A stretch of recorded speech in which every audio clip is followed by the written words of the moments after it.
히브리서 4장 1에서 16절 말씀입니다.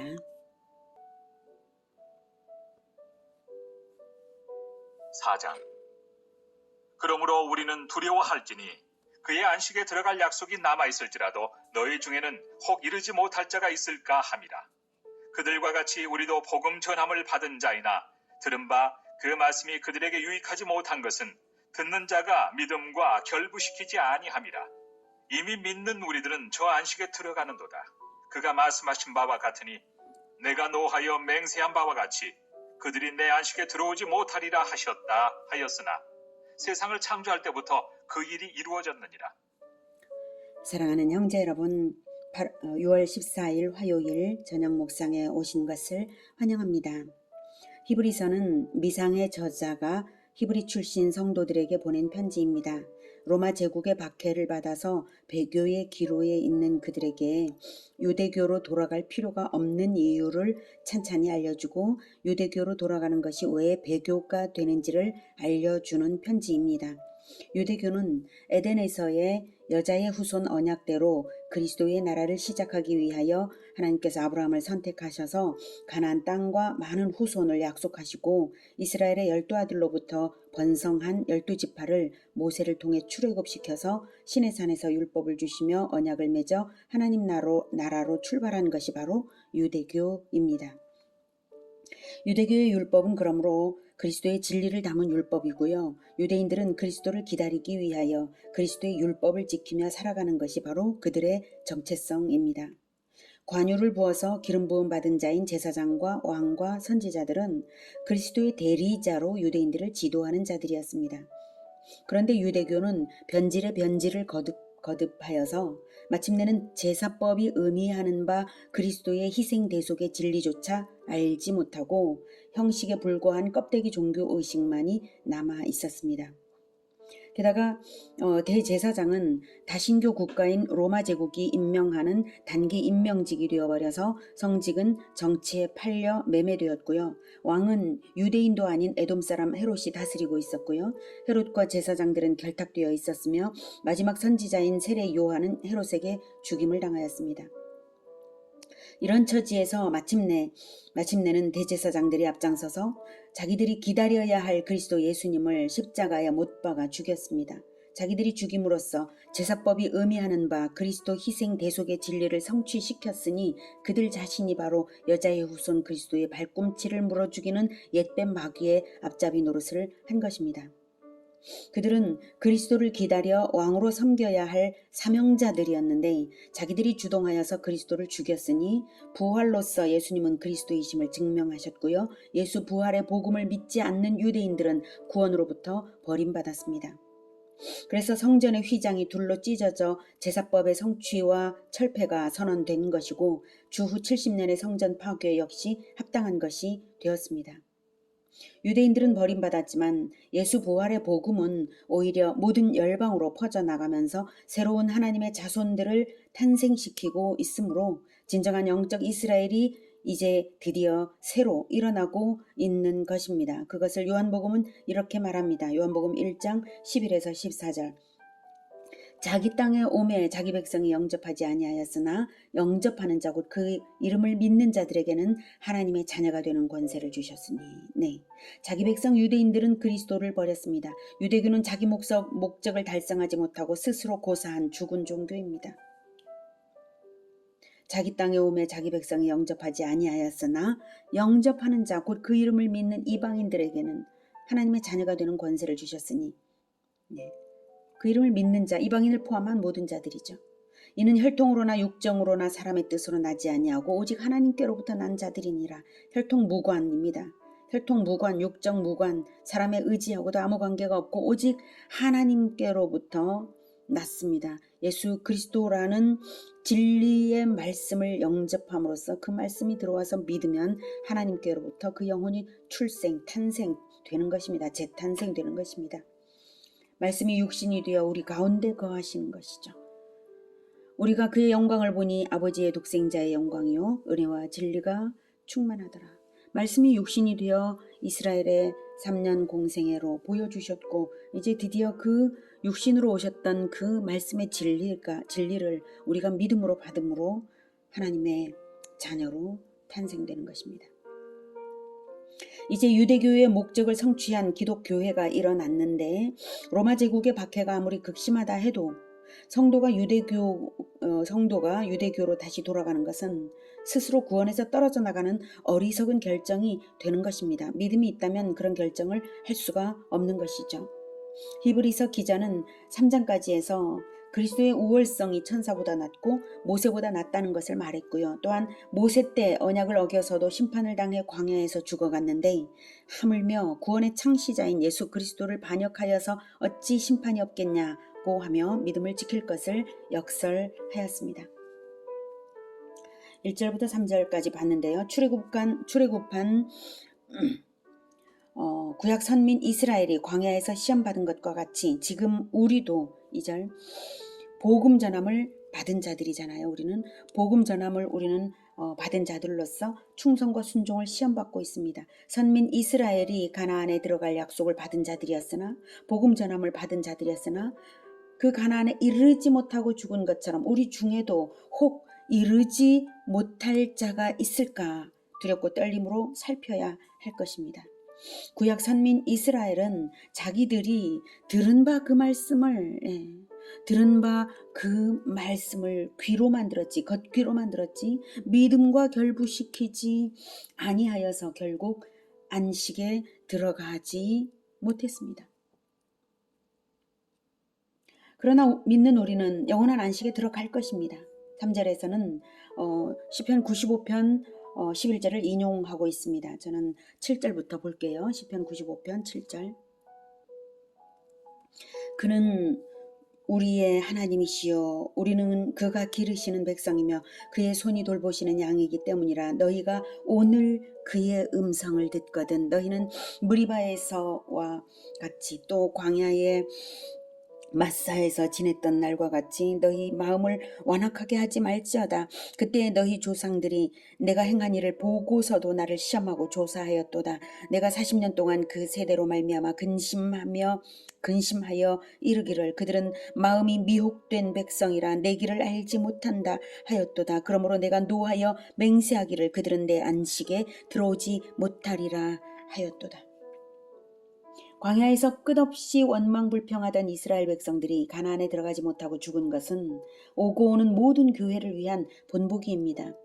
언약 백성 공동체 안에 몸뚱이는 붙어 있을지라도 그 영혼이 언약을 믿지 않고 그 행실이 그리스도를 따르지 않는다면 결코 영원한 안식에 들어가지 못한다는 본보기입니다.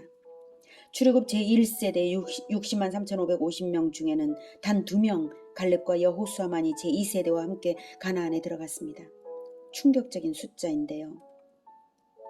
저는 이 점을 가만히 묵상해 볼 때에 우리 시대도 똑같지 않은가 생각합니다. 그래서 어떻게 하면 여호수아 갈렙과 같이 제2세대처럼 영원한 가나안에 들어갈 수 있을까를 생각해 봅니다. 그것은 제2세대와 같은 마음을 가져야 하는 것입니다. 새롭게 늘 변화받는 마음, 어린이와 같은 겸손과 연합과 순종, 그리고 제2세대를 가르치고 또 가르치는 계속적인 전도와 동행, 저는 이것으로서 그리스도의 모범에 연합되고 싶습니다. 여러분은 어떻게 하시겠습니까? 4절. 제7일에 관하여는 어딘가에 이렇게 일렀으되 하나님은 제7일에 그의 모든 일을 쉬셨다 하였으며 또다시 거기에 그들이 내 안식에 들어오지 못하리라 하였으니 그러면 거기에 들어갈 자들이 남아있거니와 복음 전함을 먼저 받은 자들은 순종하지 아니함으로 말미암아 들어가지 못하였으므로 오랜 후에 다윗의 글에 다시 어느 날을 정하여 오늘이라고 미리 이같이 일렀으되 오늘 너희가 그의 음성을 듣거든 너희 마음을 완고하게 하지 말라 하였나니 만일 여호수아가 그들에게 안식을 주었더라면 그 후에 다른 날을 말씀하지 아니하셨으리라. 그런즉 안식할 때가 하나님의 백성에게 남아있도다. 이미 그의 안식에 들어간 자는 하나님이 자기의 일을 쉬심과 같이 그도 자기의 일을 쉬느니라. 그러므로 우리가 저 안식에 들어가기를 힘쓸지니 이는 누구든지 저 순종하지 아니하는 본에 빠지지 않게 하려 함이라. 네, 4절에 제7일 안식에 제7일을 말하는 것은 3절의 말미를 이어 읽으면 쉽습니다. 3절부터 3절에 세상을 창조할 네, 그들이 여기서부터 읽을게요. 그들이 내 안식에 들어오지 못하리라 하셨다 하였으나 세상을 창조할 때부터 그 일이 이루어졌느니라. 네, 이것은 세상이 창조될 때부터 제7일 안식은 이루어졌으므로 믿음으로써 받으면 우리들에게 이루어지는 것이다 라는 것이죠. 예, 제7일에 관하여는 어딘가에 이렇게 일렀으되 하나님은 제7일에 그의 모든 일을 쉬셨다 하였으며 또 다시 거기에 그들이 내 안식에 들어오지 못하리라 하였으니 그러면 거기에 들어갈 자들이 남아 있거니와. 네, 즉 이렇게 믿음으로써 받으면 우리들에게 이루어지는 것이 바로 안식인데요.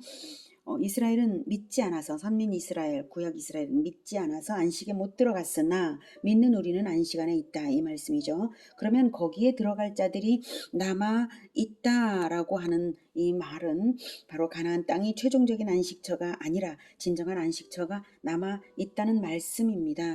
네, 7절에 오랜 후에 다윗의 글에 시편 95편을 말하는 것이고요.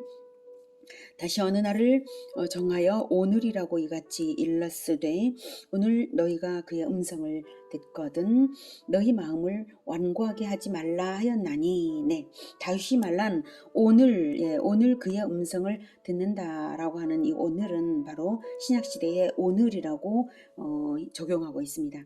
다윗의 시편은 현대의 우리들에게 말씀하시는 것이고 구약 선민 이스라엘처럼 완고하게 하지 말라라고 하시는 것입니다. 8절 만일 여호수아가 그들에게 안식을 주었더라면 그 후에 다른 날을 말씀하지 아니하였으리라. 그런즉 안식할 때가 하나님의 백성에게 남아 있도다. 네.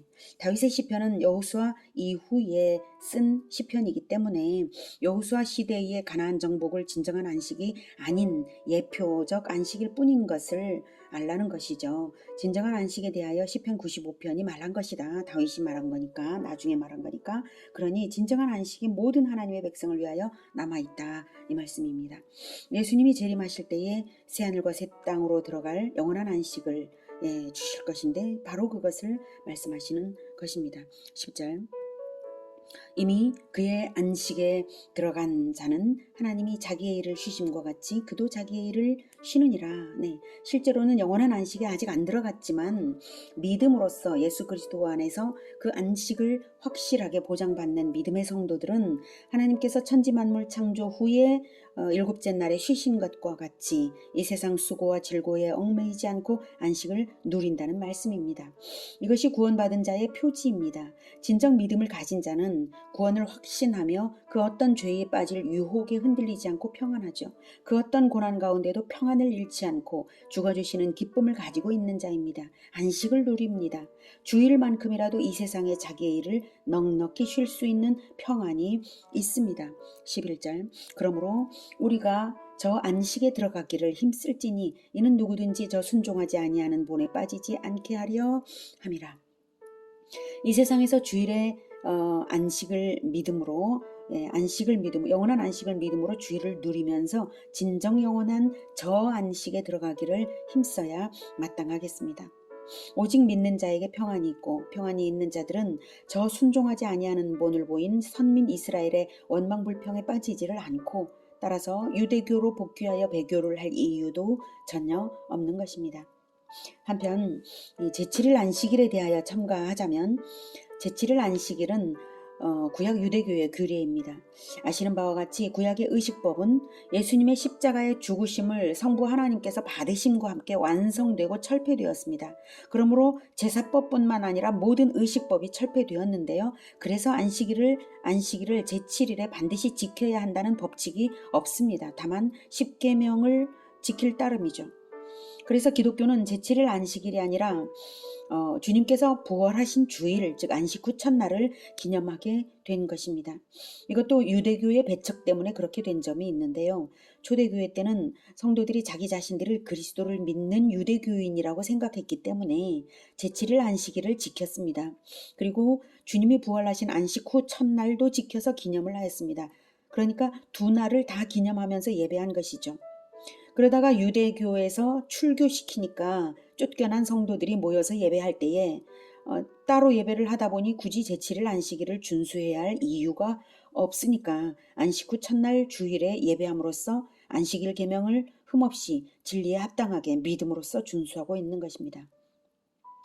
우리가 예수 그리스도께서 본을 보이신 것과 그 말씀의 뜻을 따라 살면 틀린 것이 없습니다. 12절. 하나님의 말씀은 살아있고 활력이 있어 좌우에 날선 어떤 검보다도 예리하여 혼과 영과 및 관절과 골수를 찔러 쪼개기까지 하며 또 마음의 생각과 뜻을 판단하나니 지으신 것이 하나도 그 앞에 나타나지 않음이 없고 우리의 결산을 받으실 이의 눈앞에 만물이 벌거벗은 것 같이 드러나느니라. 네, 하나님의 말씀은 판단의 기준이고 또한 살아있고 활력이 있고 예리하여서 혼과 영과 및 관절과 골수를 찔러 쪼개기까지, 즉 성도의 인격의 변화를 능력 있게 행하는 것이 바로 하나님의 말씀이고 판단의 기준도 되므로 하나님은 말씀을 베푸셔서 우리들의 영혼을 재창조하고 계십니다. 그러므로 지으신 것이 또한 재창조하신 영혼들이 하나도 그 앞에 나타나지 않음이 없이 다 벌거벗은 것 같이 드러나 최후 심판 때에 서게 될 것입니다. 그래서 심판을 받거나 결산을 하게 될 것입니다. 심판의 기준도 말씀이요, 결산의 기준도 말씀이요, 최후의 그날까지 계속해서 재창조의 일을 하실 능력도 말씀입니다. 14절. 그러므로 우리에게 큰 대제사장이 계시니 승천하시니 곧 하나님의 아들 예수시라. 우리가 믿는 도리를 굳게 잡을지어다. 우리에게 있는 대제사장은 우리의 연약함을 동정하지 못하실 리가 아니요 모든 일에 우리와 똑같이 시험을 받으신 이로되 죄는 없으시니라. 그러므로 우리는 긍휼하심을 받고 때를 따라 돕는 은혜를 얻기 위하여 은혜의 보좌 앞에 담대히 나아갈 것이니라. 우리가 최후 판단의 엄정한 기준이 되는 말씀을 때로는 다 지키지 못한다 할지라도 우리에게는 다행히도 큰 대제사장이 계시니 승천하셔서 하나님의 보좌 우편에 앉으셔서 우리를 위해 중보하시며 우리의 연약함을 동정하셔서 때를 따라 돕는 은혜를 베풀기 원하시는 큰 대제사장 예수님이 계십니다. 우리가 어떻게 해야 때를 따라 돕는 은혜를 얻겠습니까? 은혜의 보좌 앞에 담대히 나아가 기도하는 것입니다. 우리가 예수 그리스도의 이름으로 죄를 버리며 보혈의 능력을 힘입어 씻음을 받을 때마다 새로운 마음을 주셔서 예수님과 연합될 수 있습니다. 우리는 그리스도께서 베푸신 진리의 말씀에 따라 믿음의 도리대로 영원한 안식에 참여하고 있습니다. 이 말씀이 가장 중요합니다. 말씀이 있어서 우리가 믿을 수 있고 말씀의 진리대로 믿을 수 있고 말씀을 가르치면서 이스라엘 제2세대와 같이 갈렙과 여호수아와 같이 새로운 마음으로 계속해서 겸손하고 순종되며 연합되어서 믿음의 도리를 굳게 잡을 수 있는 것입니다. 그렇게 믿는 도리를 굳게 붙잡고 하나님의 말씀으로 판단받고 결산될 그 날을 바라보며 하나님의 영광으로 나타나기를 사모하며 나아가는 우리 모두가 되기를 기원합니다. 기도하겠습니다. 은혜가 충만하신 아버지 하나님, 우리에게 말씀을 베풀어 주셔서 진리의 말씀을 깨닫도록 예수님의 모본을 또한 보여주셔서 너무나 감사합니다.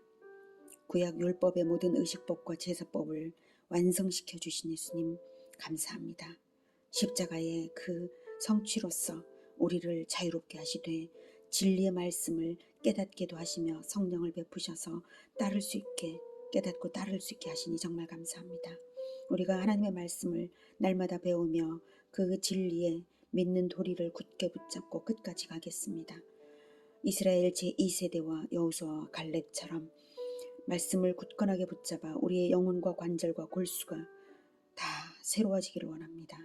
그래서 예수님과 같이 동일하게 나타나는 그날까지 변화되며 완성되기를 원하오니 주님 우리를 붙들어 굳건하게 하여 주시고 끝까지 새로운 마음으로 끊임없이 예수님을 따르게 하여 주시옵소서. 예수님의 이름으로 기도드립니다. 아멘. 이어지는 시간은 개인 기도 시간입니다.